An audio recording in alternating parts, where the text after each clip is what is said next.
Welcome everybody to another session of chill kickback.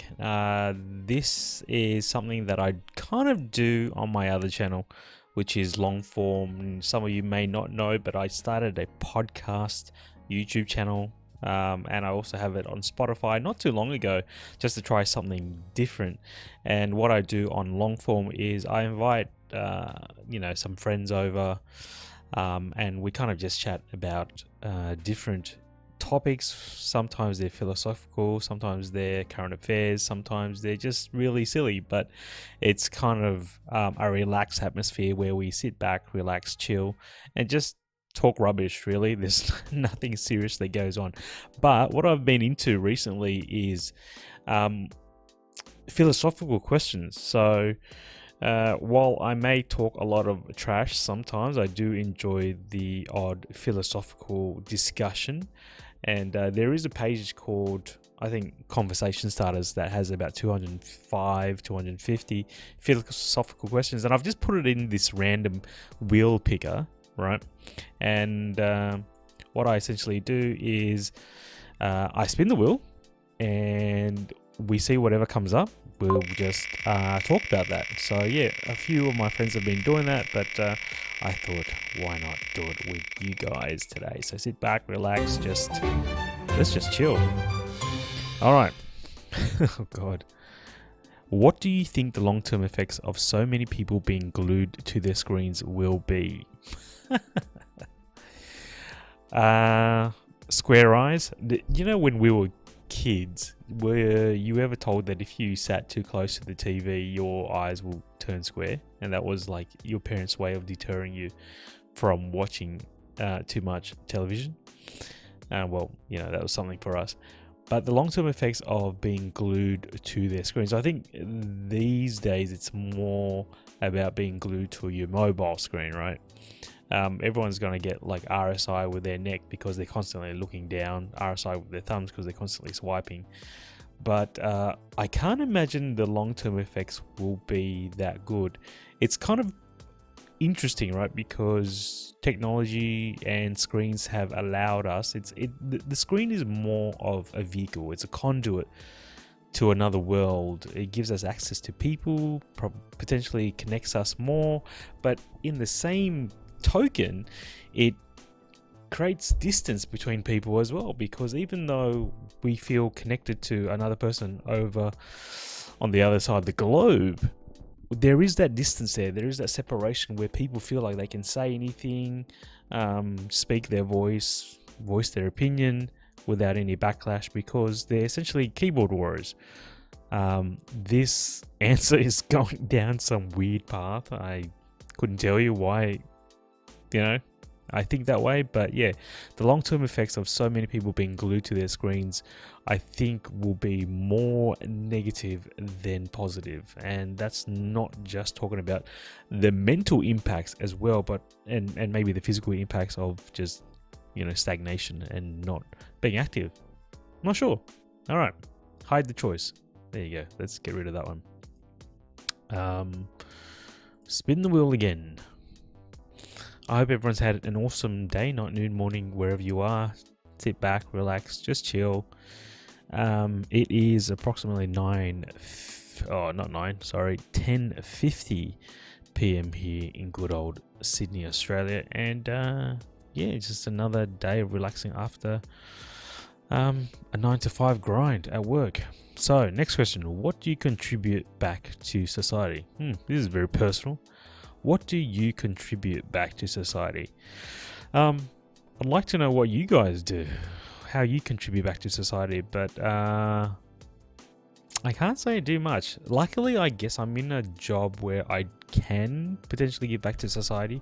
So working in probation parole, the whole idea of that is to help reform, rehabilitate, and reintegrate offenders that either come out of jail or have been put on some kind of court order, and you help them get back on their feet. But definitely try to help them from reoffending, looking at behavior change. And when you zoom out, the wider impact of that is, potentially creating a safer community. safer neighborhood, safer society. And yeah, like I said, I'm lucky enough to be in a role where I can directly have an impact on society and the community. So that is my answer to that. All right, let's hide this choice and continue. So again, this is just a bit of fun, just relaxing. I've been so tired lately. Oh, the grind has been real. Like, I just find myself lacking a lot of energy lately. I try to squeeze in the odd exercise here and there, but even then, with the daily grind of family life, work life, and everything else, it gets a bit tiresome. All right, next question. Is maths something that humans created or something we discovered? Is looking at reality mathematically an accurate representation of how things work? This is too deep and too long. Okay, is math something that humans created or something we discovered? I think mathematics, geometry, and all that good stuff, right, was already there. It was already a universal law, and we didn't create it. I personally feel like we found it, we stumbled upon it, because there's a beauty in numbers, in the sense that everything kind of works perfectly, right? With certain laws and petals on flowers and all these, snowflakes, they have this perfect mathematical formula to them. And I think that we can't create that. Pythagoras' theorem just works so perfectly when finding angles. I think that's what it's for. I'm not too sure. When looking at trading charts, and there's certain mathematical rules and formulas and patterns. Like, humans didn't discover them. They were already there. We merely recognize that they existed, right? But they would exist whether we had discovered them or not. So, I mean, I don't even know that makes sense, but nothing's meant to make sense in these chill out sessions. They're just here for us to sit back, relax, and just fade away into obscurity during one of these relaxing sessions. All right, next one on the picker wheel. Philosophical question number 3 coming up. Is the human tendency to create groups an overall positive or negative trait in terms of general human flourishing? I told you these questions are deep. I told you. Okay.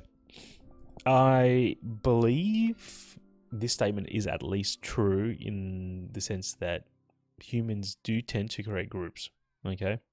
I think left to our own devices, I believe that humans will tend to gravitate to people similar, like-minded to them. Just think of it like with immigrants, right? If there's a group of immigrants that move to a country or are allowed to immigrate to a country, they tend to develop their own enclaves, own communities, right? And you see that in Australia, particularly in the 1980s, early 1990s, after the Vietnam War. My family immigrated, or were boat people, came over here, and we kind of settled in Western Sydney. And yeah, we created our little pocket, our own group.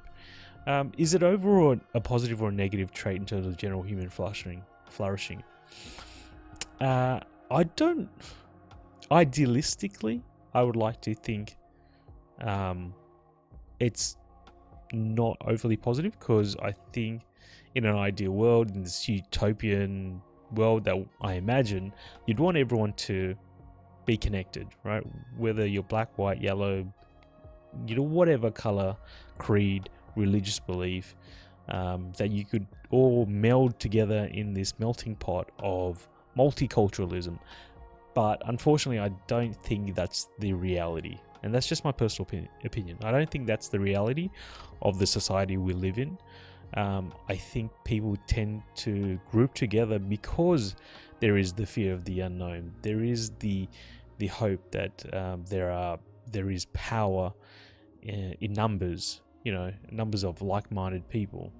But there is, conversely to that, there's also a beauty in it as well, because, when you come over to a foreign country, you gravitate to your own people because you get to connect with what you know. You get to hold on to your belief systems, your culture that you had back in your own country, and that's why we have all these amazing foods, and you go to certain pockets of the country to experience authentic types of cuisine.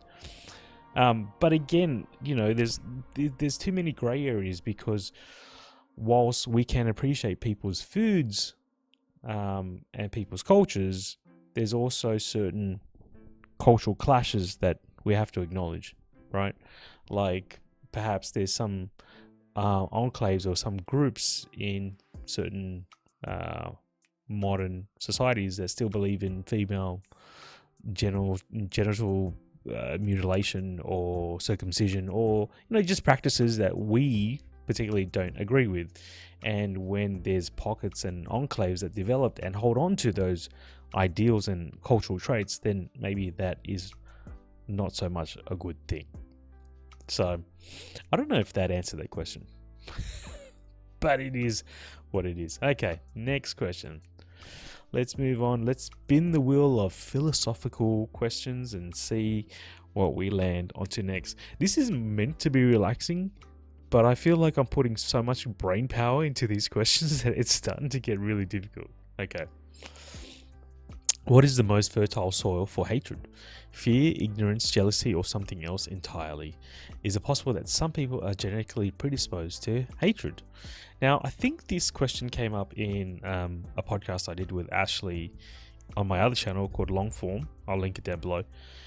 But what is the most fertile soil for hatred, fear, ignorance, and... okay. Is it fear, ignorance, jealousy, or something else? I think it is fear. I think it's all of that, actually. The most fertile soil for hatred is fear, is ignorance, is jealousy. The fear of the unknown, the fear of others, the being ignorant of people's culture, people's tolerances, people's belief systems, being jealous of other people's, whether it's skin color, what they have, their privilege. I think this is all fertile soil for developing some sort of hatred, right? And is it possible that some people are genetically predisposed to hatred? I don't know. I really don't know. It'd be interesting to see what you guys think. Can you be predisposed to hatred? I guess it reminds me of those stories that you hear or read about children that do horrible things to other children, right? Again, Jamie Bolger and the two young boys that lured the other infant and did horrible things and murdered that child.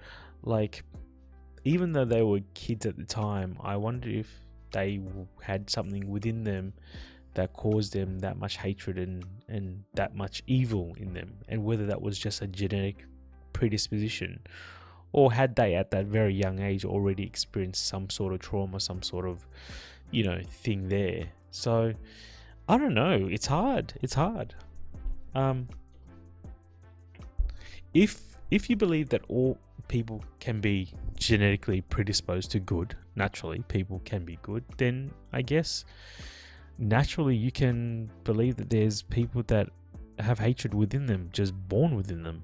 Though, yeah, it's hard to look at like an infant child, a newborn, and think, you've got some hatred in you.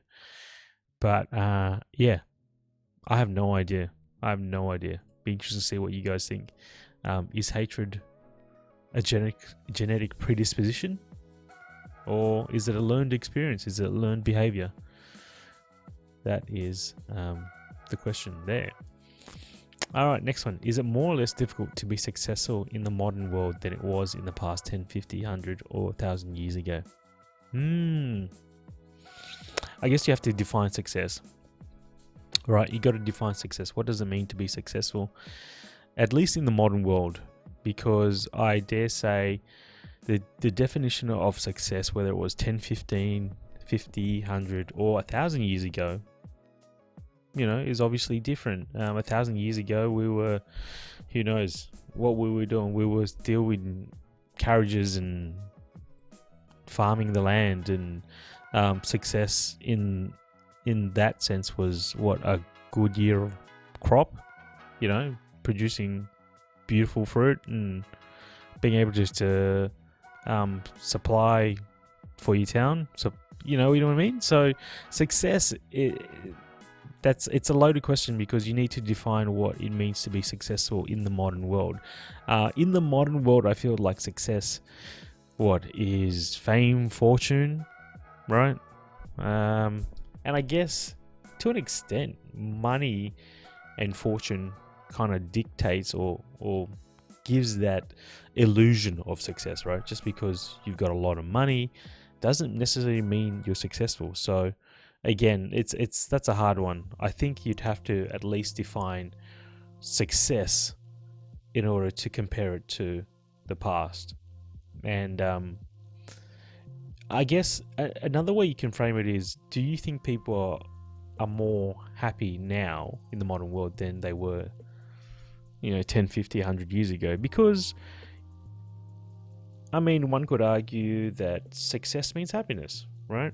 In order to be a successful person, you have to at least be a happy person. Maybe. And are we happier now than we were 10, 50, 100, 1,000 years ago? I think perhaps those days were maybe simpler. I don't know. 1,000 years ago, we were probably murdering and butchering each other, and the slave trade was ripe and raging on. So, yeah, I think we're more successful now. I think minority groups are getting more recognition. The woke culture is doing what it's doing. So, I'm not too sure. Again, these philosophical questions are they're meant to get you thinking. I don't know if there's a right or wrong answer to these, other than just to get your mind, your brain juices flowing.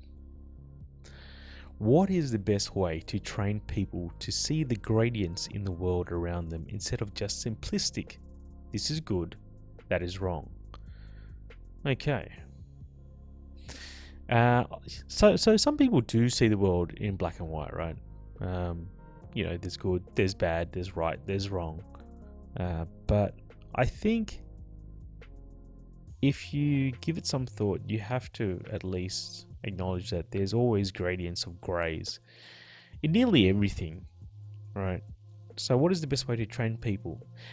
I don't like that word, train people. It's like you have to teach people to see that there's more than just black and white. I feel like that's common sense, right? When you look at something, you have to assume that it can't just be black and white, because that's too simplistic view of the world, and you can just go wrong in so many places if you maintain that narrow vision of this is good, this is bad, this is right, and this is wrong. Can you really?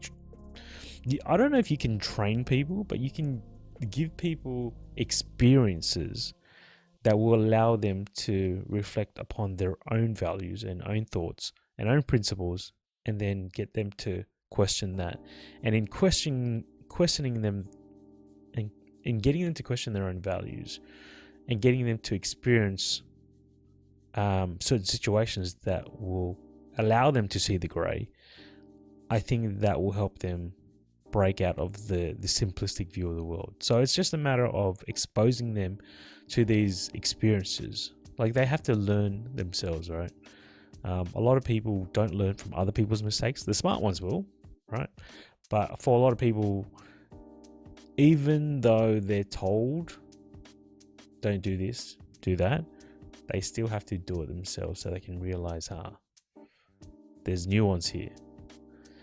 I don't even know what I was talking about. I have no idea what I was talking about. I hope everyone's enjoying.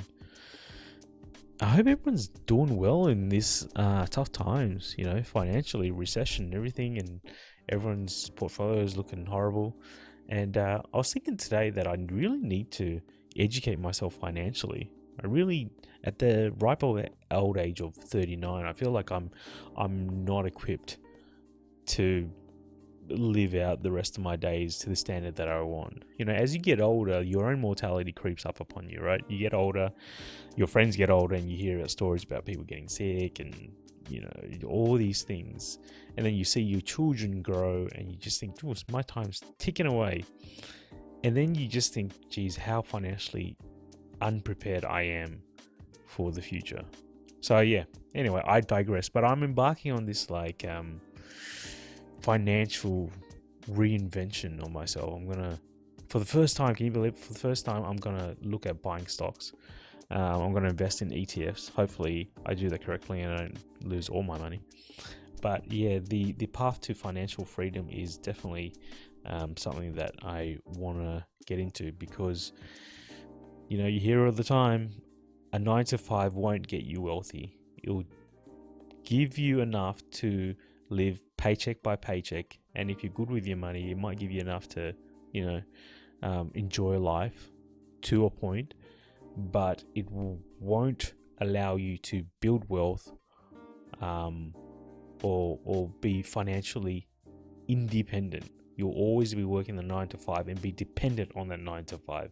And as an immigrant person coming from, you know, people, a family of immigrants, refugees, you're never taught that, right? A lot of Asian kids are not taught that. They're taught that in order to be successful, right? Going back to the word successful again, in order to be successful, you study hard, you focus, you knuckle down, and you get good grades, you get a good job in a profession that's high paying, and that's how you become successful. But the reality is, it's like that's not the best way to earn wealth, make money, and set yourself free from this rat race. Anyway, I digress. Let's go to the next one. Spin the wheel. It's the wheel of philosophical questions. And the next question is, what actions in your life will have the longest reaching consequences? How long will those effects be felt? What actions in your life will have the longest reaching consequences? What actions in your life will have the longest reaching consequences? I'm thinking, for me personally, raising kids, right? The actions that you bestow upon your children and your family as you raise and rear them, I feel may have the longest reaching consequences, because you leave an imprint upon them and they leave an imprint upon the world. And if they have children, then that carries down, right? And one could argue that my actions are influence and are a result of my own upbringings, which is the actions of my forefathers and mothers, so the people before me. But yes, what actions in your life will have the longest reaching consequences?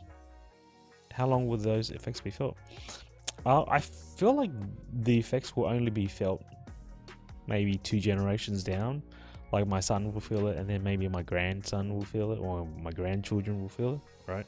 How long will those people kind of forget that, let's just say a life cycle is really small. Like, let's say you live to 80, right?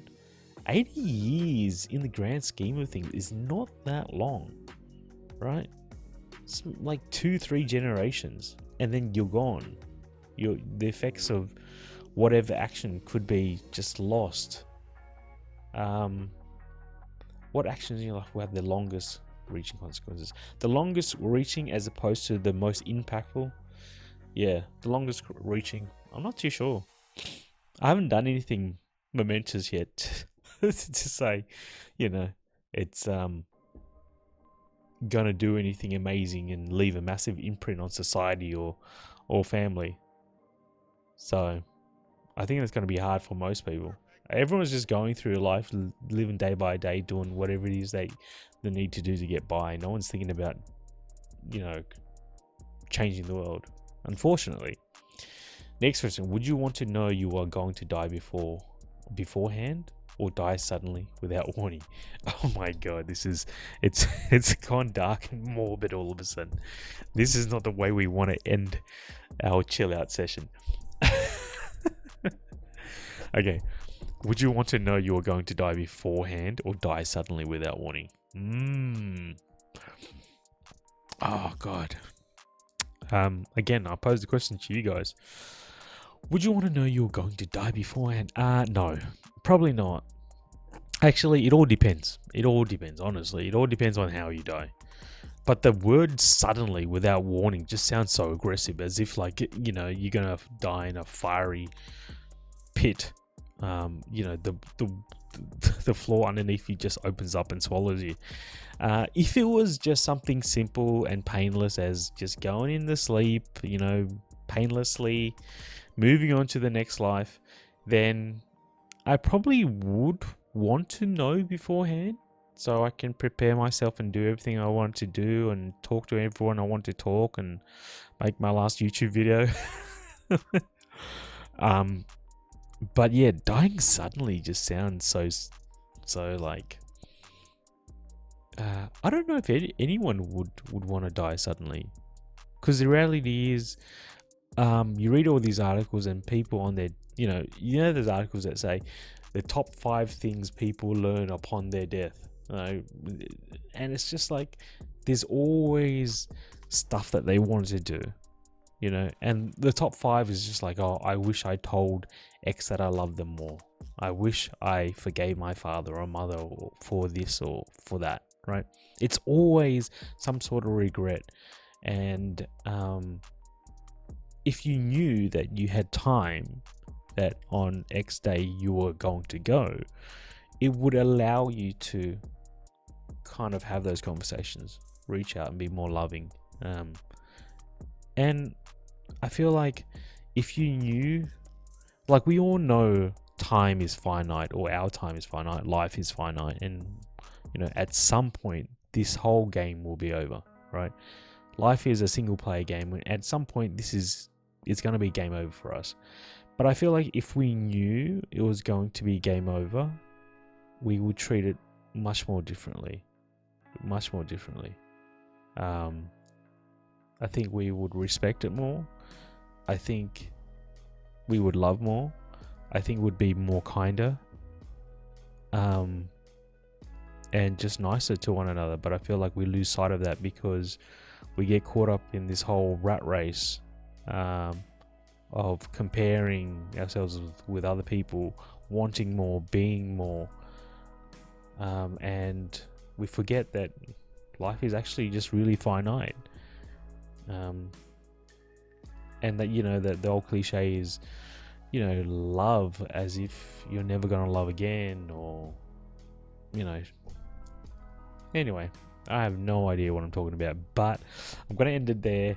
I really appreciate if you tuned in to this kick back and chill session. I hope to do a few more of these. Like I said, I do have a podcast kind of channel that I'm starting up. It's doing okay. It's not doing that great, but it's a slow burn. But yeah, I'll do more of these kick back and chill sessions where, at the end of the day, after a hard day's work, I just want to sit back, relax to some tunes, and just talk. Until then, until the next session, have an awesome day, night, noon, morning, wherever you are, and I'll see you soon. Bye.